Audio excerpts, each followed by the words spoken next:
Here we go. Full throttle, full boost, baby.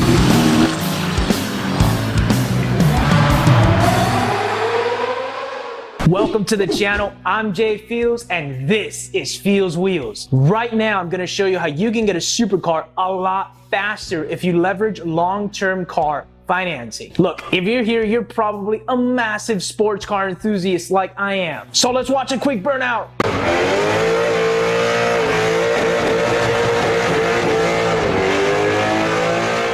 All right, back to business. Today, we're specifically gonna focus on 84-month car financing. We're going to dig deep into a custom spreadsheet that I made, and we're gonna see how the numbers make sense. But you have to meet a specific condition. So here's the lineup for today.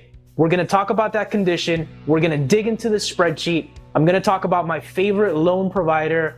We're gonna touch on the basics of financing, and I've got a bonus tip for you at the end. First, a little disclaimer. I'm not a financial advisor. However, I do love digging deep into the details so that I can make the most informed decision for me and my family. My goal is to provide you all the information that you need regarding long-term car financing so that you have the clarity to make the best decision for you. Buying a car is usually never a good financial decision. Cars always depreciate in value. Unless you're buying a 7-figure supercar, your car is probably a depreciating asset. However, that's not to say that you won't get a positive return on your investment just from the sheer joy that driving that vehicle is going to bring you. Let's talk about the high-level basics, really high level. There's two ways to buy a car. You're either a big money baller and you're buying it cash, or you're going to the bank or an auto dealer and you're financing your purchase. Let's take a brief dive into how car financing works. Now, this might be a little rudimentary for some of you,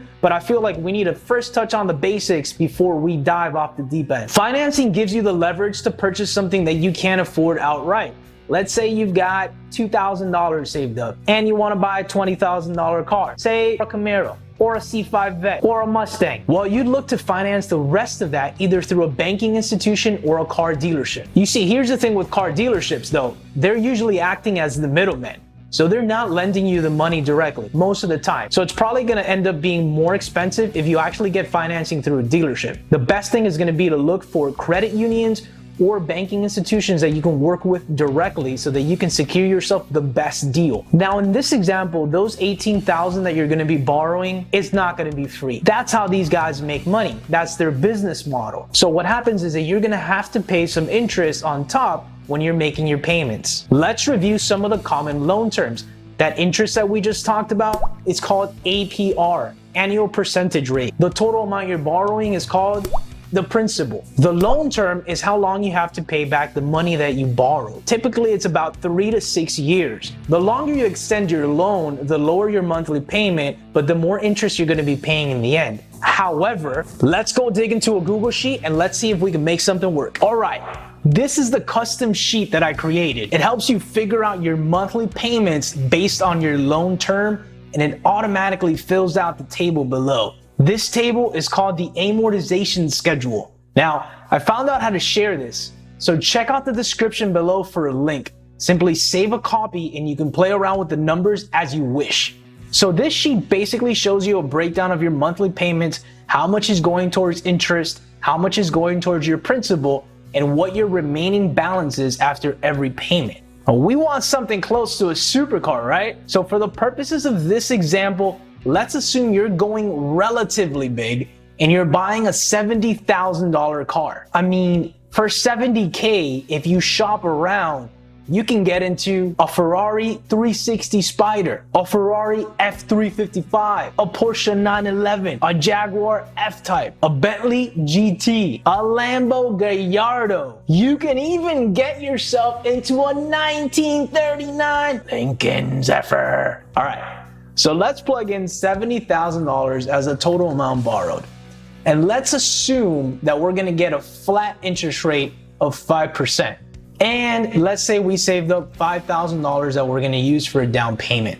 Whoa! Your monthly payments are gonna come out to $1,948 if you go for a 3-year term. And the total amount of interest that you're gonna pay throughout that time is $5,132. That's how much it's going to cost you to borrow $65,000 for 3 years. Now, if you look at the table below, you can see the breakdown of payments and interest and the effect that it has on your remaining balance. In the first month, $271 goes towards interest.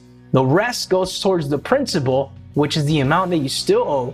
And at the end of the month, you owe $63,323. Now, it doesn't end here. Let me expand the rest of these sections so you can see the 5, 7, and 10-year loans. If you look at the 5-year loan, your payment goes down more than $700 to $1,227.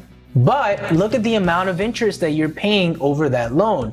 It goes up around $3,000. But that's the cost of borrowing 65 grand for an additional 2 years. Now let me move over a little bit to the right and let's expand these columns so that you can see the numbers for a 7-year loan term. Ladies and gentlemen, we have reached under $1,000 a month in payments.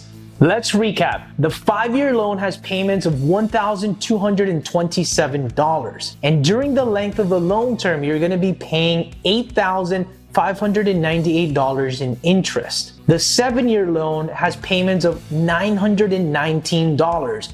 And during the length of that loan, you will pay $12,171 in interest. That's almost $4,000 more in interest. But here's the key to success. You need to commit to paying down that loan in a shorter period of time.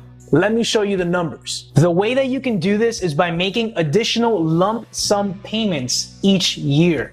That could be from any additional income that you have, a bonus from your job, equity grants from your job, any side income that you might have from investments or hustling. Let's say for the first year, you were able to save a good amount of money and you're going to put down an additional $3,500 that year. Let's say for the second year, you also did very well in your saving ventures and you're gonna put down another $3,500 in additional payments that year. Let's say for the third year, you are straight killing it and you put down an additional $5,500.